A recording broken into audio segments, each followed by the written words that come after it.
The average person is said to spend 15 minutes in the bathroom. Why not take advantage of that time and learn something new? Presenting the 15-minute podcast on weird facts, crazy details, and funny particulars that you'll be able to enjoy while you're taking on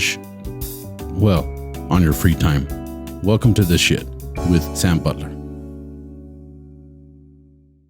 Welcome to another episode of The Shit Podcast. Thank you guys for joining us again. I have a very special guest, a buddy of mine. You may know him from the podcast Leyendas Legendarias. That's me. Yeah, in English it would be Legendary Legends. Legendary. Legends. Our guest is a good friend of mine. I got to work with him. I met with him on a late night con Badia. Welcome my guest here, Jose Antonio Badia. Thank you for joining me. Lovely to be here. Thank you for having me. The shit, bro. We're doing it in English. What do you think? No, I love it. No, I'm so happy that we can do this. It's been great. Thank you everybody who's been supporting the English podcast. I know that most of the views have come from your fan base. No, but I think it's amazing. We amazing. Brought the views, but you kept in here with the content. And that's the point. So I appreciate you being on it. And Lolo was on the last one. So it's I'm here because I know I'm going to learn something. It's going to be great. Amazing. And this one, this is not like one of those we turned a cat into a telephone episodes, but this episode, this episode is the shit because this is something I always wondered and I always wanted to know. And I've been accused of it my whole life, And we're going to talk about the etymology of a particular word. Okay. Right? Oh, I love it. I love etymology. Yeah, but I know you do. Yeah. Right? So what's the etymology? Etymology is the definition, the derivation of a word, a chronological account of the birth and development of a particular word or element of a word, often delineating its spread from one language to another, evolving changes and meaning. Right. Right? It talks about culture. I have this whole thing where in English you have liability, right? That's right. That word does not exist in Spanish. That's right. Not, it's you've got to do like two words to make that one word. Yes, and it has to do with the culture. That's correct. So the etymology of this particular word, can you guess the word? No, I don't think you can. I have no idea. The word gringo. Oh, wow. Yeah, no, so it's like... I know one story. I know, there's a bunch. Yeah. There's a bunch. I know about the green, yeah. Yeah, and it's always like, hey, you're a gringo. So where does the word come from? Who is a gringo? How did that come about? And I know like in South America, it's just for every... Foreigner. In Juarez, it's for... specifically for people from the United States. Who are white. Yeah. Because even like if there's a Mexican from the United States, they don't call them gringos. It's usually it's like guys that look like me. I get called gringo all the time. Oh yeah. No. It has to be like a white blonde person or like the gringo. And they'll talk shit about me in Spanish and they don't understand that I understand. And then sometimes like when I was in high school, it was like, because I was a cowboy in high school. I was a rodeo cowboy in high school, right? And then all the fresa girls were like, why am I just no? I don't know. You're just learning stuff. They're like, ay, no le falta el caballo, el pinche güey. I'm like, hey, ahí lo tengo afuera. And, it's like, over there. It's called I say, no le falta el caballo. You know how the fresillas Thunder were. cunt, get over here. That was the 90s, bro. It was the 90s. That's why it's called Thunder cunt. Yeah. But the story that can you relate it to us? The only story I know, it comes from, I don't know, back in the day. And what I know about it is since dollars are green. That's a different one. I never even heard that one. No. Yeah. What I knew about it is that they came in with dollars and they were green. So they would call people that paid with dollars gringos because of the green from the bills. Doesn't make a lot of sense, but that's the one story I knew. Because they'd be verdes, right, in Spanish? Yeah, and I don't know where the goes come from. Like it would be more like I guess the green man or el gringote or something more. I don't know. You're gonna trip out. Yeah. Okay. So the very first story that I researched, it said the improbable saga of the word gringo began during the Mexican-American War, 1846, 1848, when Mexicans supposedly overheard American soldiers continually singing "Green Grow the Lilacs," which was a song, or "Green Grow the Rushes." It's a song based upon a poem by Robert Burns. So So supposedly the Mexicans overheard these guys singing this as they're marching.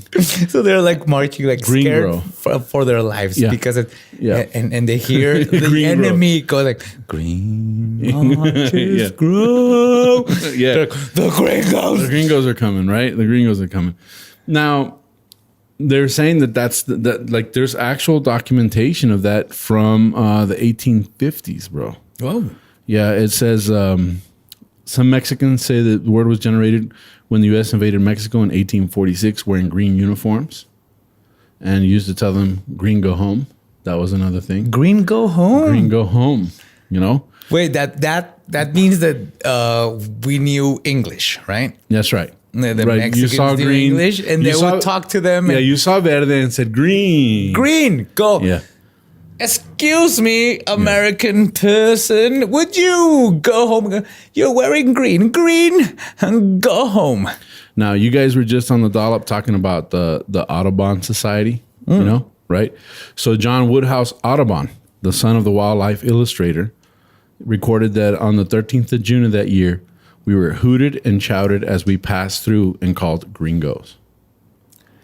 Right? What? That's the documentation. His diary wasn't published until 1906. So they say in 1849, that's what Mexicans were yelling at him. And wait, how is it spelled in English? Same as Spanish. Yeah, green go. Well, G-R-I. Grindo. Gringo. Green? Geo. Geo. Yeah. Yeah. Not D-O. Yeah. Yeah, thank you. Gringo. Gringo. Yeah. Gringo. Yeah. Not the color green. It's the gringo. Yeah. G-R-I. Yeah. And Geo. Green. Gringo. Yeah. As in like a smile. Yeah. So that's what he says. And that was documented. That goes back to the first story of them singing and being called gringos. And then the other idea also was that they were telling them to gringo home. Okay. I like the poem one. The poem one better. Yeah. Because you're fighting Now- and you hear that song over there. I'll tell you. All ominous. Ominous. I'll tell you what makes sense during the independence of Venezuela and Colombia, Oh, yeah. right? Simon Bolivar. Yeah. He had Irish troops embedded with him, and they would sing those songs. Oh. So now they're saying, well, it came from those troops embedded with. In the Mexican Revolution, we had Irish guys Irish fighting on guys. our sides. So That was this- on St. Patrick's and everything. So maybe, right? Oh, gringagahum. Yeah. So maybe that's where it comes from. And I heard one. I used to be a tour guide also when I was 18. I was a tour guide of El Paso and Juarez. You know, that was like one of my first, like I had horse? No, like I wanted a job. I had gone to school for welding, and I graduated, and I was like, I don't want to weld. I want to do something else. And I went through. Literally, we had a phone book back then, so I went to a phone book and I said, "What job do I want?" And then I saw like tours, and I was like, I could be a tour guide. And I applied, and I got a job as a tour guide. I didn't know shit, you know. So I had You invented the word gringo. no. I had to go on a tour with guys that were already tour guides to learn the tour. Oh, okay, To learn yeah. the route. And I was like, really? One of the tour guides said that the word actually came from Pancho Villa.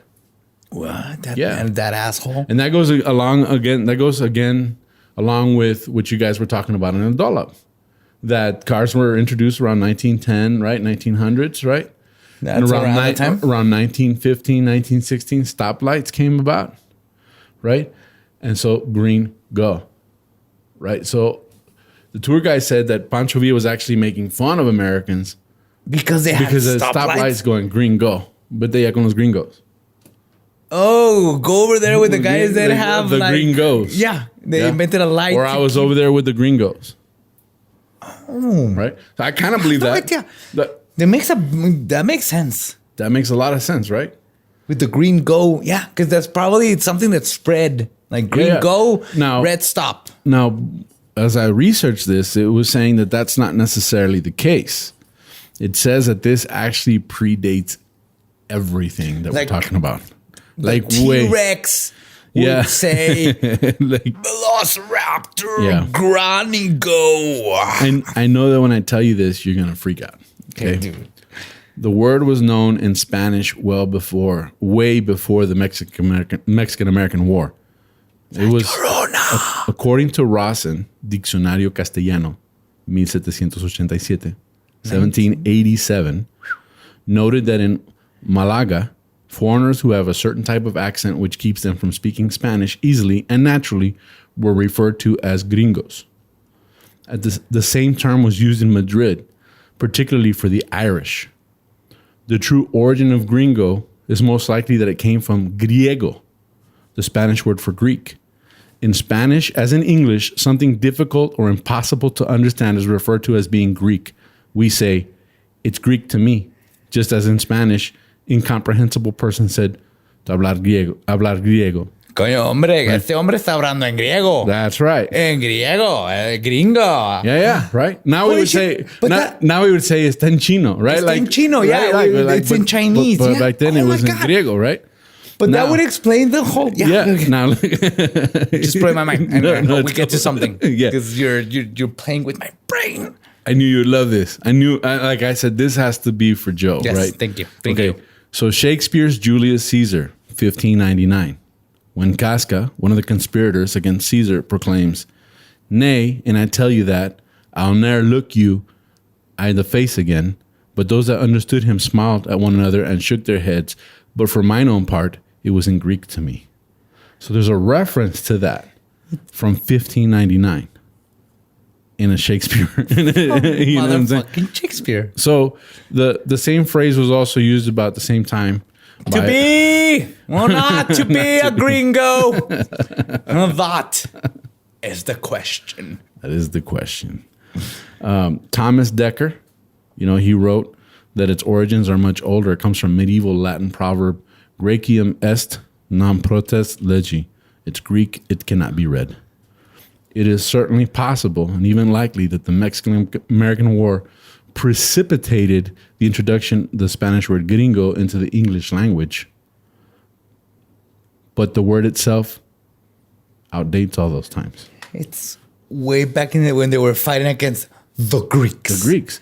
So 1787, bro. That's when the word gringo came up. 1787. And it refers to, it's Greek to me. Like, those guys don't understand us. We don't understand it makes sense why it's so widespread. And it applies to so many different foreigners. In Brazil or Argentina, over there, it's a word used specifically for foreigners. Yeah. Anybody who's a foreigner. Yeah. And it even, some of the research even said that guys in Canada, for example, for Mexicans, if you're Canadian, they still call you a gringo. Yeah. Yeah, it doesn't necessarily have to be someone from the United States. As long as it's a light hair, light eye colored guy, he's a gringo. Yeah, and it makes sense that it's this guy that I don't understand. He's speaking to me in Greek. That's right. And it's ironic because now we kind of all know what it means. You know what I'm saying? Yes. But it's in Greek.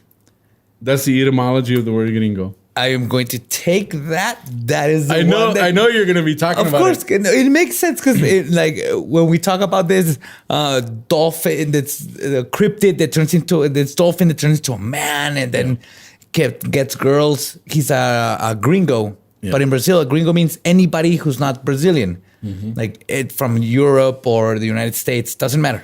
That's right. As long as you're not from Brazil, you're a gringo. You're a gringo. It means foreigner. And that's the same for Argentina and Spain and a lot of. It's a Spanish-speaking word only in Mexico and especially in the border that came to be. Someone from the U.S. It makes sense because we get those foreigners every time, every day. That's the people who we drink with and who we play and who are our friends. And I think it makes sense that it came from Spain.